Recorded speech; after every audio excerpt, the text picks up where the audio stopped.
Assalamualaikum warahmatullahi wabarakatuh. Selamat bergabung kembali bersama channel kami Baboning Primbon. Sahabat Baboning Primbon yang dirahmati Allah Subhanahu wa taala, tanda Allah sayang pada hambanya tidak selalu memberikan hal-hal yang menyenangkan dari sisi dunia, melainkan Allah memberikan apapun yang kita butuhkan, bukan yang kita inginkan. Meskipun kita sedang diberi cobaan, hindari suudzon terhadap Allah, karena semua yang diberikan Allah kepada kita adalah terbaik bagi kita. Sahabat Baboning Primbon yang dirahmati Allah Subhanahu wa taala, kali ini kita akan membahas mengenai tanda Allah yang sayang pada hambanya yang akan diulas lebih dalam lagi. Kita simak bersama-sama. Berikut penjelasan 17 tanda Allah sayang pada hambanya. Yang pertama, memberikan cobaan, ujian, dan musibah kepada kita. Cobaan yang diberikan Allah kepada kita merupakan salah satu cara yang ditunjukkan sebagai bentuk kasih sayang agar kita bisa bersabar menghadapi musibah dalam Islam. Karena jika kita lulus, maka Allah akan memberikan bonus dengan meningkatkan derajat kita di hadapannya. Jangan berpikir bahwa hamba yang diberikan cobaan terus-menerus artinya Allah membencinya. Justru hamba yang diberikan kesenangan dan harta melimpah secara tidak langsung juga diuji. Padahal ujian yang lebih sulit sebenarnya adalah menjaga titipannya seperti halnya harta. Hal ini dijelaskan dalam firman-Nya surat Al-Anbiya ayat 35, penjelasannya sebagai berikut. Tiap-tiap yang berjiwa akan merasakan mati. Kami akan menguji kamu dengan keburukan dan kebaikan sebagai cobaan yang sebenar-benarnya. Dan hanya kepada kamilah kamu dikembalikan. Al-Anbiya ayat 35. Yang kedua, terjaga dari kehidupan di dunia.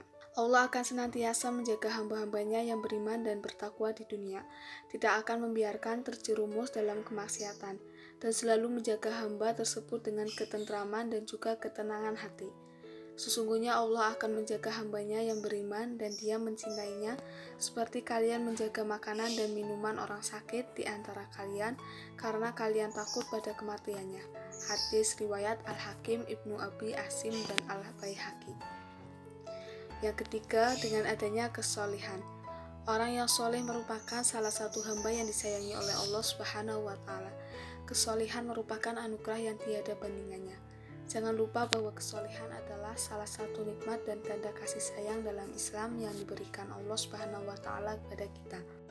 Allah memberikan dunia pada yang Dia cintai dan Dia benci, tetapi Dia tidak memberikan kesadaran beragama kecuali kepada yang Dia cintai. Maka barang siapa diberikan kesadaran beragama oleh Allah, berarti ia dicintai olehnya. Hadis riwayat Imam Ahmad, Al-Hakim, dan Al-Baihaqi. Yang keempat adalah memahami agama. Kemudahan dalam hal pemahaman mengenai agama akan diberikan oleh Allah secara bertahap, sedikit demi sedikit. Hambanya akan dituntun menuju ke jalan yang benar dengan berbagai petunjuk tertentu, sehingga proses pembelajaran bisa diikuti dengan baik. Yang kelima adalah adanya kelembutan. Kelembutan yang ada di dalam hati dan setiap tindakan dari dalam diri kita merupakan salah satu anugerah dan kasih sayang yang diberikan oleh Allah Subhanahu wa taala kepada hambanya. Rasanya apabila melalui tindakan-tindakan kasar sangat sulit. Hal ini disebabkan karena adanya kelembutan. Jika Allah menginginkan kebaikan penghuni satu rumah, maka Dia masukkan kelembutan. Hadis riwayat Imam Ahmad, Al-Hakim, dan At-Tirmidzi. Yang keenam, mudah melaksanakan perintahnya atau ketaatan. Kemudian, apabila hati merasa tentram dan terdorong secara terus-menerus untuk menjaga ibadah ataupun melaksanakan perintahnya, baik itu ibadah wajib atau sunnah, bisa dikatakan sebagai salah satu tanda kasih sayang Allah Subhanahu wa taala berikan. Yang ketujuh, sulit untuk melakukan kemaksiatan. Di antara banyak tanda kasih sayang Allah pada hambanya, yakni akan merasa kesulitan pada saat akan melakukan hal-hal yang berhubungan dengan maksiat. Ia tidak mungkin bisa melakukannya dengan mudah karena Allah selalu menjaganya. Yang kedelapan, husnul khotimah. Kasih sayang yang nyata adanya adalah Allah Subhanahu wa taala menutup usia hambanya dengan amal soleh. Hal ini merupakan momen yang sangat penting. Banyak di antara hambanya yang menghabiskan usianya dalam hal menjalani ketaatan, namun meninggal dunia dalam kondisi melakukan maksiat kepada Allah. Hal ini bisa kita lihat dari percakapan Abu Bakar dengan Rasulullah. Abu Bakar berkata, jika satu kakiku di dalam surga dan kaki yang lain di luar surga, maka aku belum aman. Jika kita melakukan hal-hal yang menjerumus ke perbuatan maksiat, takutlah pada kematian, dan hati-hatilah apabila kita mati dalam keadaan melakukan maksiat. Rasul bersabda, jika Allah mencintai seorang hamba, dia akan memaniskannya. Sahabat bertanya, apa itu memaniskannya ya Rasulullah? Ia berkata, dia akan memberi ia petunjuk untuk melakukan kebaikan saat menjelang ajalnya, sehingga tetangga akan meridhoinya atau ia berkata orang sekelilingnya. Hadis riwayat Al-Hakim. Yang kesembilan, diberikan kesabaran.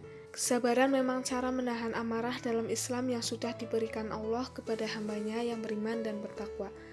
Dan orang-orang yang sabar karena mencari keridhaan Tuhannya, mendirikan sholat dan menafkahkan sebagian rezeki yang kami berikan kepada mereka secara sembunyi atau terang-terangan serta menolak kejahatan dengan kebaikan, orang-orang itulah yang mendapat tempat kesudahan yang baik.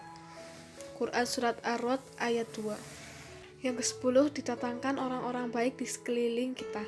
Tanpa kita sadari, Allah Subhanahu wa Ta'ala telah menuntun dan menyiapkan kasih sayangnya kepada kita dengan dihadirkannya orang-orang baik yang ada di sekeliling kita. Secara tidak langsung, kita akan ikut ke dalam arus perbuatan-perbuatan yang benar karena pengaruh dari lingkungan yang baik. Yang ke-11, diberikan rezeki cukup. Allah pasti memberikan rezeki yang cukup kepada setiap hambanya melalui salah satunya amalan memperlancar rezeki yang memang dianjurkan dalam Islam.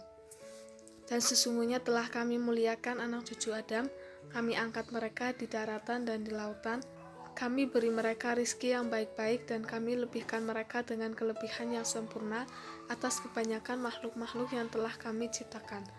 Quran Surat Al-Isra ayat 70. Yang ke-12, mengangkat derajat orang beriman. Wahai orang-orang yang beriman, apabila dikatakan kepadamu, berilah kelapangan di dalam majlis-majlis, maka lapangkanlah. Niscaya Allah Subhanahu wa Ta'ala akan memberi kelapangan untukmu. Apabila dikatakan, berdirilah kamu, maka berdirilah. Niscaya Allah Subhanahu wa Ta'ala akan mengangkat derajat orang-orang yang beriman di antaramu dan orang-orang yang diberi ilmu beberapa derajat.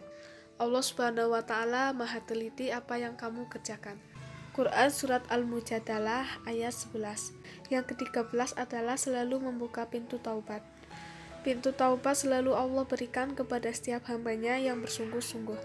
Kesempatan kedua selalu ada karena itulah tanda kasih sayang Allah Subhanahu wa Ta'ala. Dan barang siapa yang mengerjakan kejahatan dan menganiaya dirinya, kemudian ia mohon ampun kepada Allah, niscaya ia mendapati Allah Maha Pengampun lagi Maha Penyayang. Quran Surat An-Nisa ayat 110. Yang ke-14, selalu memberikan pengampunan. Kita bisa memanjatkan doa pengampunan dosa kepada Allah dengan hati yang bersungguh-sungguh. Niscaya Allah Subhanahu wa Ta'ala akan segera memberikan pengampunan sesuai dengan kadarnya. Katakanlah, hai hamba-hambaku yang melampaui batas terhadap diri mereka sendiri, janganlah kamu berputus asa dari rahmat Allah. Sesungguhnya Allah mengampuni dosa-dosa semuanya. Sesungguhnya Dialah yang Maha Pengampun lagi Maha Penyayang. Dan kembalilah kamu kepada Tuhanmu, dan berserah dirilah kepadanya sebelum datang azab kepadamu, kemudian kamu tidak dapat ditolong lagi. Quran Surat As-Zumar ayat 53-54. Yang ke-15, tidak menyegarakan azab. Kita bisa lihat orang-orang yang ada di sekeliling kita, apakah mereka akan langsung mendapatkan hukuman dari Allah Subhanahu wa Ta'ala setelah melakukan maksiat atau perbuatan buruk yang menyakiti hati orang lain? Jawabannya pasti tidak. Hal ini dikarenakan Allah memberikan kesempatan kepada hambanya untuk memperbaiki diri. Jika Allah menghukum manusia karena kezolimannya, niscaya tidak akan ditinggalkannya di muka bumi sesuatu pun dari makhluk yang melata, tetapi Allah menangguhkan mereka sampai kepada waktu yang ditentukan. Maka apabila telah tiba waktu yang ditentukan bagi mereka, tidaklah mereka dapat mengundurkannya barang sesaat pun dan tidak pula mendahulukannya. Quran Surat An-Nahl ayat 61. Yang ke-16, membalas semua amal kebaikan dengan pahala yang tidak ada batasnya. Barang siapa membawa amal yang baik, maka baginya pahala 10 kali lipat amalannya, dan barang siapa yang membawa perbuatan yang jahat, maka dia tidak diberi pembalasan melainkan seimbang dengan kejahatannya, sedang mereka sedikit pun tidak dianiaya atau dirugikan. Quran Surat Al-An'am ayat 160. Yang ke-17, mengabulkan doa hambanya. Allah Subhanahu wa Ta'ala selalu mengabulkan doa-doa dari semua hambanya. Hanya membutuhkan waktu saja, jadi kita wajib bersabar dan menunggu, karena Allah tahu waktu yang tepat untuk mengabulkan setiap doa. Alasannya adalah Allah akan memberikan yang kita butuhkan, bukan yang kita inginkan. Hal tersebut sudah pasti baik untuk kita. Dan Tuhanmu berfirman, berdoalah kepadaku, niscaya aku berkenankan bagimu. Sesungguhnya orang-orang sombong tidak mau menyembahku akan masuk neraka jahanam dalam keadaan hina dina. Quran Surat Kafir ayat 60. Sahabat Bapuning Primbon yang dirahmati Allah Subhanahu wa Ta'ala, demikian merupakan tanda-tanda Allah sayang pada hambanya. Semoga bermanfaat. Wassalamualaikum warahmatullahi wabarakatuh.